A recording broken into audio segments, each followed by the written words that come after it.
ఈరోజు ఇక్కడ రావడం జరిగింది. ఈరోజు ఏ రైతులను పలకరించినా, మహిళా రైతులను పలకరించినా, ఇప్పుడు ఈ రైతులను పలకరించినా, ఆ రైతులను పలకరించినా అందరి యొక్క బాధ ఏంటంటే ఎరువులు దొరుకుతలేవు, యూరియా దొరుకుతలేదు. ఇప్పటికే నాట్లేసినాం, పత్తి చేనులు అన్నీ కూడా నాటి దాదాపు నెల 15 రోజులు వచ్చింది. ఎరువు లేకపోతే వాటి గ్రోత్ లేదని చెప్పి బాధపడుతున్నారు. ఇక్కడికి వచ్చి దుకాణాల దగ్గర అగ్రికల్చర్ మరి సొసైటీల దగ్గరికి వస్తే వాళ్ళు కూడా మేమేం చేయాలో మాకు వచ్చిన బస్తాలు ఇస్తున్నామని చెప్తా ఉన్నారు. తక్షణమే ప్రభుత్వానికి డిమాండ్ ఏంటంటే ఈ యూరియా కొరత లేకుండా చూడాల్సిన బాధ్యత రాష్ట్ర ప్రభుత్వాన్ని. మరి ఈరోజు సమస్యను చెప్పి తప్పించుకునే ప్రయత్నం చేస్తూ ఉన్నారు. మొన్న శాసనసభ పెద్ద ఆర్భాటంగా పెట్టిండు ముఖ్యమంత్రి. శాసనసభలో ఏం చర్చించాలి? రైతు సమస్యలు ఏంది? ఈరోజు రైతులు ఎక్కడ ఏ ఊరికి పోయినా వందల సంఖ్యలో ఈరోజు రోడ్ల మీదకి వస్తున్నారు రైతులు. మరి ప్రభుత్వమే ప్రేక్షక పాత్ర వేస్తున్నారు. స్పెషల్గా సమావేశం పెట్టిండు, రాత్రి 1 గంట దాకా సభ నడిపిండు. అంటే నీకు రాజకీయానికి చేసేటువంటి ఇంట్రెస్ట్ రైతుల మీద లేదని దీన్ని బట్టి అర్థమవుతాను. కాళేశ్వరం ప్రాజెక్టు తెలంగాణకు గోదావరి జలాలు నిరుపయోగంగా పోతున్నాయని చెప్పి కేసీఆర్ గారు అనతి కాలంలో ప్రాజెక్టు కట్టి రైతులకు నీళ్ళు ఇస్తే ఏదో చిన్న సాంకేతిక కారణం చేత ఒక పిల్లర్ డ్యామేజ్ అయితే దాన్ని సాకుగా చూపెట్టి మరి ఘోష్ కమిషన్ వేసిండు. ఆ ఘోష్ కమిషన్ ఏకపక్షంగా ఆయన మరి నివేదిక ఇచ్చిండు. మరి అదే సందర్భంలో ఈరోజు సిబిఐ కూడా ఇవ్వాలని చెప్పి చివరికి చెప్పిండు. అంటే కక్ష సాధింపు చర్యలకు ఈ ప్రభుత్వం ప్రయత్నం చేస్తుందనడానికి ఇంతకంటే ఉదాహరణ లేదు. ఎలక్ట్రిసిటీ 24 గంటలు రైతులకు కరెంట్ ఇస్తే దాని మీద కమిషన్ వేసిండు. ఈరోజు రైతులకు నీళ్ళు ఇస్తే కమిషన్లు ఇస్తూ ఉన్నాడు. కమిషన్లు వేసి అందులో ఏం తెలియకపోతే ఈరోజు సిబిఐకి ఇస్తూ ఉన్నాడు. అంటే తెలంగాణ ప్రజలను ఈ రకంగా ఈరోజు తెలంగాణ ప్రజలు ఏం బాగుండాలి? రైతులు బాగుండాలి, పేద ప్రజలు బాగుండాలి, రైతులకు అన్ని మేలు జరగాలని కేసీఆర్ గారు చేస్తే సిబిఐకి ఇచ్చింది. నువ్వు సిబిఐకి చర్చ చేసినా ఇచ్చిన మరి తెల్లారి సభ పెట్టచ్చు కదా, రైతు సమస్యలు చర్చించవచ్చు కదా.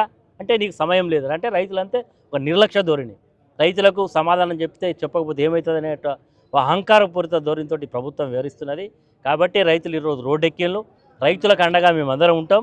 ఈ ప్రభుత్వానికి మెడలు వంచి రైతులకు యూరియా అందించే కార్యక్రమంలో ప్రయత్నం చేస్తాం. ఎందుకంటే రైతులకు ఈరోజు సమయం దాటిపోతే రేపు మళ్ళీ వేసినా దాని యొక్క ప్రభావం ఉండదు. కాబట్టి రైతులు తీవ్రమైనటువంటి ఆందోళనలో ఉన్నారు.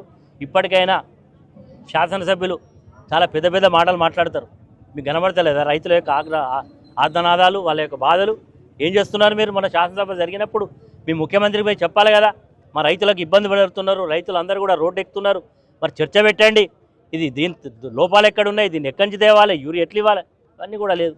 రైతులకు ఒక మనోధైర్యం చెప్పే పరిస్థితి లేదు. మొన్న అకాల వర్షాలకు జిల్లాలు మునిగినాయి, పంట పొలాలు కొట్టుకపోయినాయి.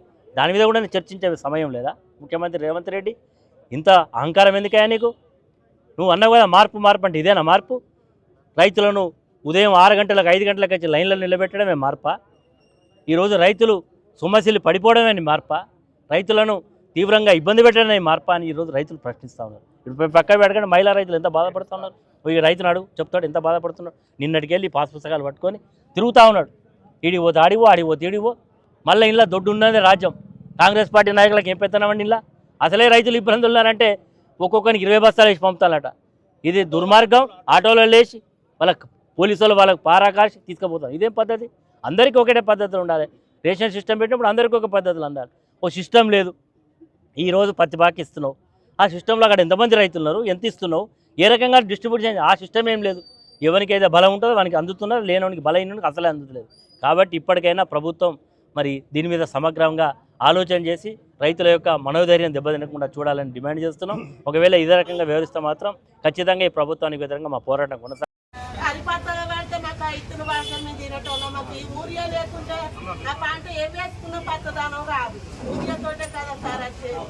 మరి దానికోసానికి తలడిస్తారు. ఇప్పుడు కొద్దిగా అలా వచ్చిన మనుషులు ఇక్కడ నిలబడతాం. మా సాంపేట వాళ్ళకి ఇచ్చింది, వేరే వాళ్ళకి అందరికి అయిపోయినాయి. మా వాళ్ళు పట్టి పక్కింటి వరకు ఒక్కటి కూడా పోలేదు.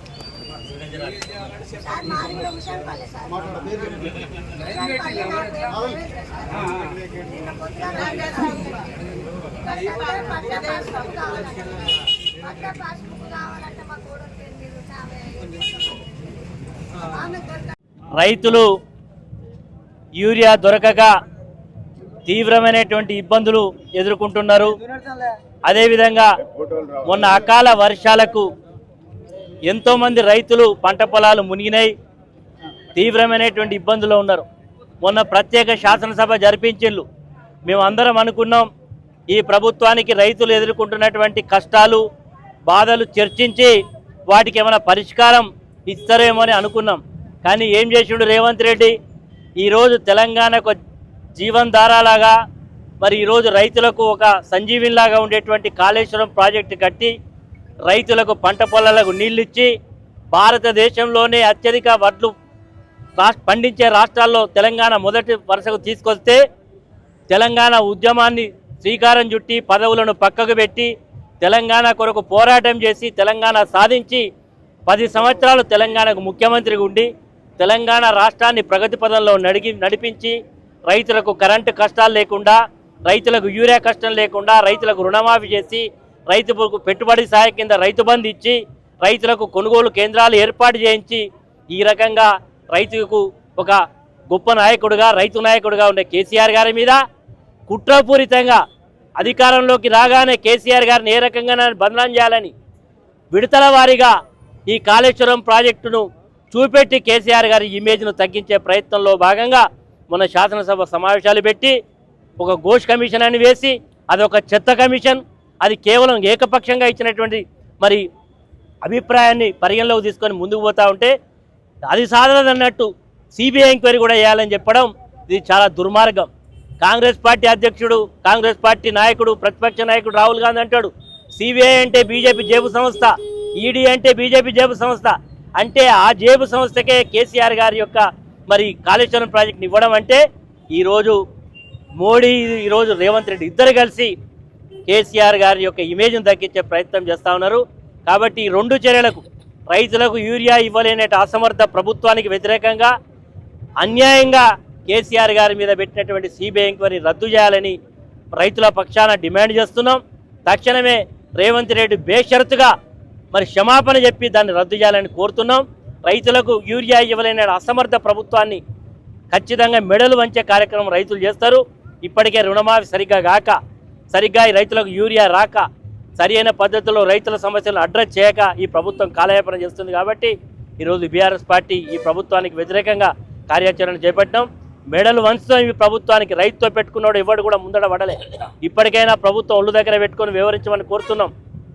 నీకు నిజంగా చిత్తశుద్ధి ఉంటే రేపు శాసనసభ పెట్టు, రైతు సమస్యలను చర్చించు, రైతులకు ఉండే కష్టాలను తీర్చే ప్రయత్నం చేయి.